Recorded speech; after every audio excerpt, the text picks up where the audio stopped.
नाज़रीन आदाब, मैं हूं सना वारिस। आप देख रहे हैं खास बात। सबसे पहले नजर डालेंगे हेडलाइंस पर। मुसलमानों से ज्यादा गैर मुस्लिम बीफ कारोबार में शामिल, जस्टिस राजेंद्र सच्चर का बयान।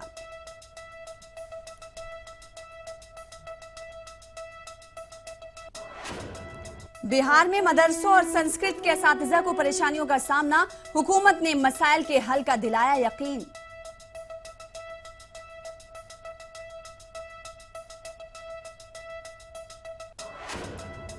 लखनऊ में वक्फ जायदादों पर जारी हैं गैर कानूनी कब्जे, शिया वक्फ बोर्ड ने जिला इंतजामिया पर लापरवाही का लगाया इल्जाम। कर्नाटक की वानम्बाड़ी के उर्दू मेले में अदबी और सकाफती मुकाबले का इनेकाद, तलबा ने हम्द और नात के साथ उर्दू की अहमियत पर की तकरीरें। लातूर में मुश्तइल हुजूम में जख्मी पुलिस एहलकार शेख यूनिस के मामले को साबिक वजीर आरिफ नसीम ने अफसोसनाक करार दिया। मामले की तहकीकात जारी, रियासती वजीर बराए अक़लियती उमूर एकनाथ खड़से का बयान।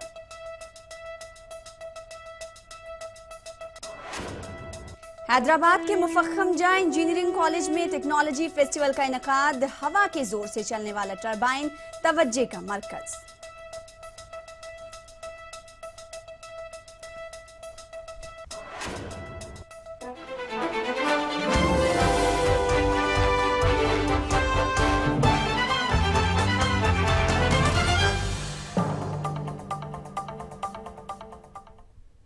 तो आप देख रहे हैं खास बात और अब खबरों की तफसील की तरफ बढ़ेंगे। साबिक चीफ जस्टिस राजेंद्र सच्चर ने कहा है कि मुल्क में मुसलमानों के मुकाबले हिंदू ज्यादा बीफ के कारोबार में शामिल हैं। वाज़ेह है कि हालिया दिनों में इस मामले पर कौमी सतह पर बहस चल रही है। अक्सर इस मामले को लेकर मुसलमानों पर तनकीदें भी की जाती हैं।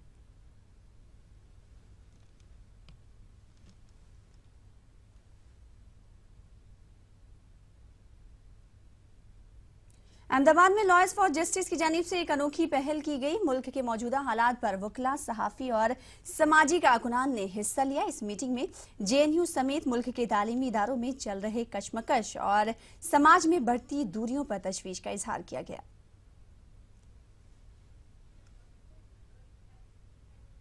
जो देश में हो रहा है, एक जवाहरलाल नेहरू यूनिवर्सिटी में और हैदराबाद में, और गवर्नमेंट फ्रीडम ऑफ स्पीच ऊपर जो कंट्रोल डालती है उसके बारे में चर्चा किया। और इस सभा ने ऐसा किया कि सारा देश में ये फ्रीडम ऑफ स्पीच जो बंधारणीय अधिकार है उसके ऊपर मर्यादा कम होना चाहिए, उसके बदले खिलाफ गवर्नमेंट उसके ऊपर रिस्ट्रिक्शन डाल के फ्रीडम ऑफ स्पीच और एक्सप्रेशन को कंट्रोल करना चाहती है। बिहार के मदरसे और संस्कृत के असातिज़ा के मसले को हुकूमत ने संजीदा पहल करने की यकीन दहानी कराई है।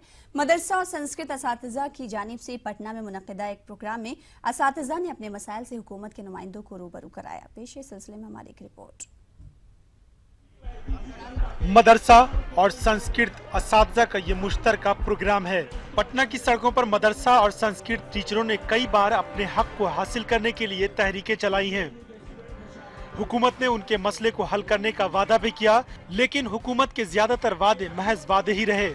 मदरसा असातिज़ा की माने तो उन्हें आज भी सरकारी स्कूलों के मसावी सहूलत हासिल नहीं है। हद तो ये है कि हाफिज के ओहदे पर बहाल असातिज़ा को भी चपरासी के बराबर तनख्वाह नहीं मिलती। प्रोग्राम में शामिल वजीर तालीम ने टीचर के मसले को जल्द से जल्द हल करने का भरोसा दिलाया। जो समाज पिछड़ा, अति पिछड़ा, अल्पसंख्यक दलित समाज है, उनके यहाँ शिक्षा की स्थिति बहुत ज़्यादा खराब है।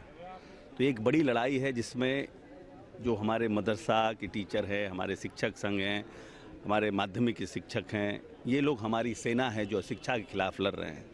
तो डिमोरलाइज सेना के साथ इतनी बड़ी लड़ाई नहीं लड़ी जा सकती। इनके जो डिमांड है उनको हम लोग बढ़िया से देखेंगे और जो बेस्ट हम लोग कर सकते हैं उसको हम लोग इनकॉर्पोरेट करेंगे। हुकूमत ने सूबे में तकरीबन 2500 नए मदरसों को मंजूर करने का फैसला किया था, लेकिन वो निशाना भी अब तक पूरा नहीं हो सका। नहीं, अब इस मीटिंग के बाद एक डेलीगेशन बुलाएंगे। डेलीगेशन बुला करके किस तरह से हम रास्ता इसमें निकाल सकते हैं इसको निकालेंगे। जैसे बाकी लोगों के लिए भी हम लोगों ने बैठक किया है सब पदाधिकारियों के साथ, इनके भी एक डेलीगेशन को मिल के बैठेंगे, जो बेस्ट रास्ता निकल सकता है रास्ता निकालेंगे और इसमें इन लोगों को प्रयास करेंगे कि ज़्यादा से ज़्यादा इन लोगों को एकोमोडेट करें। इस प्रोग्राम में महकमा अक़लियती फलाह के वजीर अब्दुल गफूर ने भी शिरकत की और मदरसों के मसले को जायज बताते हुए वजीर तालीम को संजीदा कोशिश करने का मुतालबा किया। उम्मीद है कि आने वाले दिनों में हालात कुछ बेहतर होंगे। महफूज आलम, ETV न्यूज, पटना। हरियाणा के सोलन में अंजुम आरा ने पुलिस सरबराह की जिम्मेदारी संभाल ली है। वो इससे कबल शिमला में साइबर क्राइम में ACP के ओहदे पर फायज थी। अपनी जिम्मेदारी संभालते ही उन्होंने कहा कि खवातीन और बच्चों पर होने वाले जुल्म और ज्यादती को रोकना उनकी अव्वलियत होगी। उन्होंने ये भी कहा कि FIR दर्ज कराने में लोगों को परेशानी नहीं उठानी पड़ेगी। क्राइम जो यहाँ पे है कम से कम हो, यहाँ पे जो है सुरक्षा और शांति बनी रहे। दूसरी जो है यहाँ जो ट्रैफिक है उसको मैनेज किया जाएगा। ट्रैफिक मैनेजमेंट बेस्ट से बेस्ट करने की कोशिश की जाएगी ताकि जो ट्रैफिक की वजह से प्रॉब्लम्स होती हैं या फिर हाईवे की वजह से प्रॉब्लम होती है वो कम से कम हो। दूसरा ये कि मैं जो हूँ अप्रोचेबल हूँ, आप कभी भी किसी भी वक्त मुझे कॉल कर सकते हैं। कोई कंप्लेन है या किसी की शिकायत करनी है या कोई आपको किसी भी टाइप की प्रॉब्लम्स है और आपको लगता है कि आपका थाना लेवल पे ये सॉल्व नहीं हो पा रहा है तो आप मुझे अप्रोच कीजिए। इन दिनों मुल्क के मौजूदा सूरत हाल पर हर जगह बहस चल रही है। बिहार के मुजफ्फरपुर शहर में भी समाजी तंजीमों की जानिब से मौजूदा हालात पर गौर फिक्र किया गया। माहिरीन का मानना है कि तालीमी इदारों में काबिल एतराज मज़ामीन पढ़ाने और एक खास नजरियों को नाफिज करने की कोशिश की जा रही है। मुल्क के मौजूदा हालात को लेकर हर तरफ तशवीश का इजहार किया जा रहा है। तालीमी मैदान में काम करने वाली तंजीमें भी तालीमी इदारों के मौजूदा हालात को लेकर काफी फिक्रमंद नजर आ रही हैं। फिक्र इस बात की भी है कि तालीमी इदारों में काबिल एतराज मज़ामीन पढ़ाने की कोशिश हो रही है, साथ ही एक खास नजरिए को नाफिज करने की कोशिश भी। आज के हालात में एक यानी समाज टीचर्स की समाजी रिस्पॉन्सिबिलिटी क्या है और उस समाजी रिस्पॉन्सिबिलिटी को वो कैसे पूरा करेंगे ताकि हम एक ऐसा समाज बनाएं जिसमें कि तालीम सिर्फ तालीम याफ्ता मशीन नहीं बनाए इंसान को, बल्कि वो ऐसा इंसान बनाए जिससे कि समाज को फ़ायदा हो। इस ऑर्गेनाइजेशन का जो मकसद है कि असातिज़ा अपने फ़राइज़ को समझें और अपने फ़राइज़ को बहुस्न खूबी अंजाम दें कि किस तरह से कौम के जो नौनिहाल हैं, जो आने वाले दिनों का मुस्तकबिल है, कि उसके मुस्तकबिल को संवारे ताकि आने वाले दिनों में एक बेहतरीन दुनिया की सूरत बन सके। सियासी और समाजी हलकों से जुड़े लोग अगर अपनी बेबाक राय रखते हैं तो ये एक खुश आइंद कदम है, लेकिन ऐसे सवालों का मुस्बत जवाब मिलना भी जरूरी है और हुकूमतों की ये जिम्मेदारी भी बनती है कि समाज के इस तबके को मुतमईन करने की कोशिश करे। Bureau report, ETV news. खास बात का सिलसिला जारी रहेगा, वक्त एक छोटे से ब्रेक का।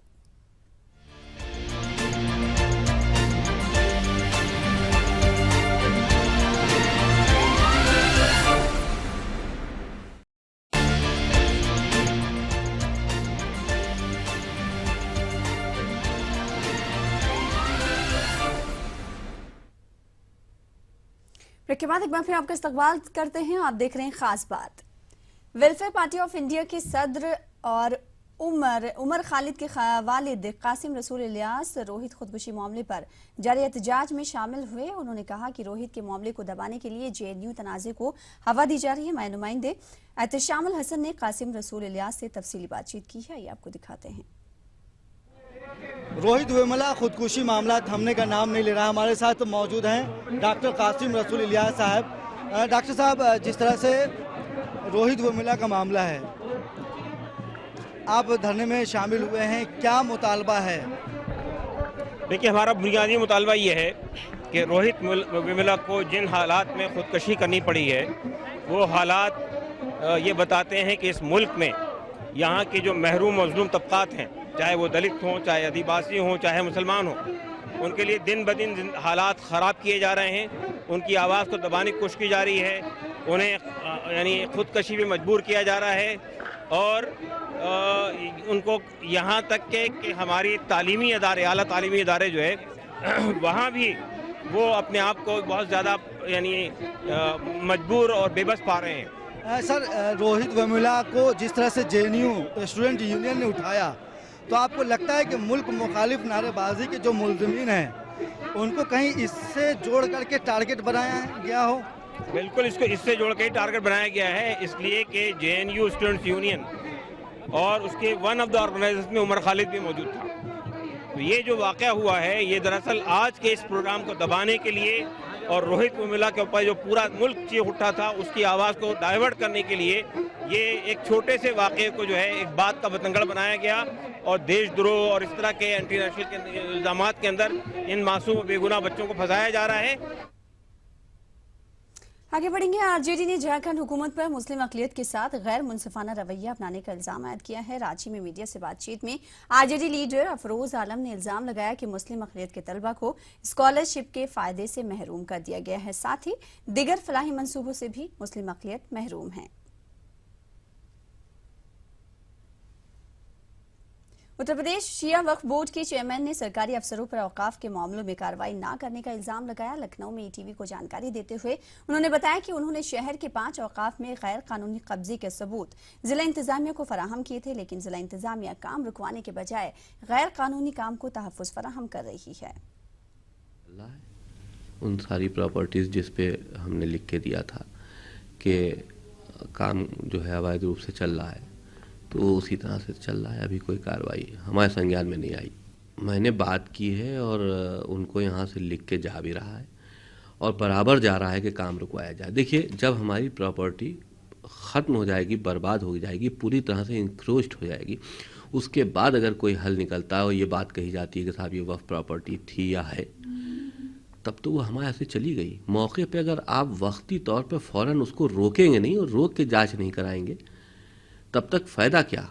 ये तो हमारी एक तरह से हम ये समझें कि हमारी प्रॉपर्टीज़ को बर्बाद करने की कुछ लोग साजिश कर रहे हैं, उसके तहत ये काम हो रहा है। बड़े बड़ी पूरे प्रदेश में बड़े बड़े भूमाफिया ऐसे हैं जो संपत्ति पर कब्जा कर रहे हैं, उसको बेच रहे हैं। हम यहाँ से लिखते हैं, लेकिन कुछ अधिकारी ऐसे हैं जो सुनते ही नहीं। खास बात का सिलसिला जारी रहेगा, वक्त एक और ब्रेक का।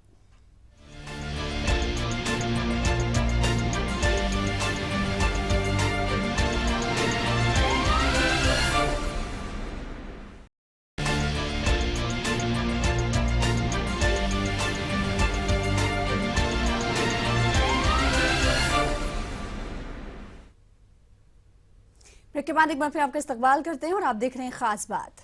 तो लातूर में शिव जयंती के मौके पर मुश्तइल हुजूम ने पुलिस एहलकार शेख यूनुस पर हमला करके जख्मी कर दिया। इस मामले में साबिक वजीर आरिफ नसीम और महाराष्ट्र के मौजूदा रियासती वजीर बराए अक़लियती उमूर एकनाथ खड़से ने बयान दिया है। आरिफ नसीम ने इस मामले को शर्मनाक करार दिया, जबकि एकनाथ खड़से ने कहा कि इस वाक़े की तहक़ीक़ात जारी है।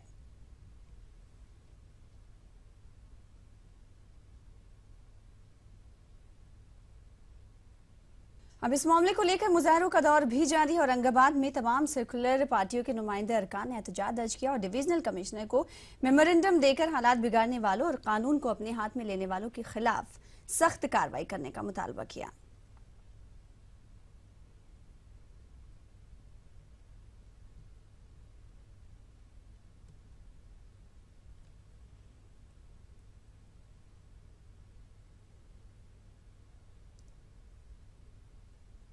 अगर आप कभी आसाम की तारीखी शहर शिव सागर जाएं तो हुराग्री सपूरी जाना ना भूलें। ये वही जगह है जहां अजान फ़कीर की दरगाह वाक़ है। यहाँ के खुशगवार हवाओं में आप काफ़ी सुकून महसूस करेंगे।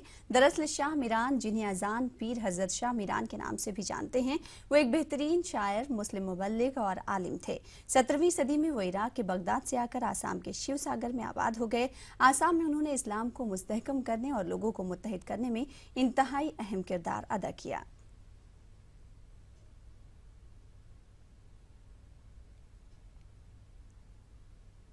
तो इसी के साथ इस बुलेटिन में इतना ही, और आपको बताते हुए चले कि आप हमारी वेबसाइट urdu.pradesh18.com पर मजीद खबरें तफसील से देख सकते हैं। आदाब।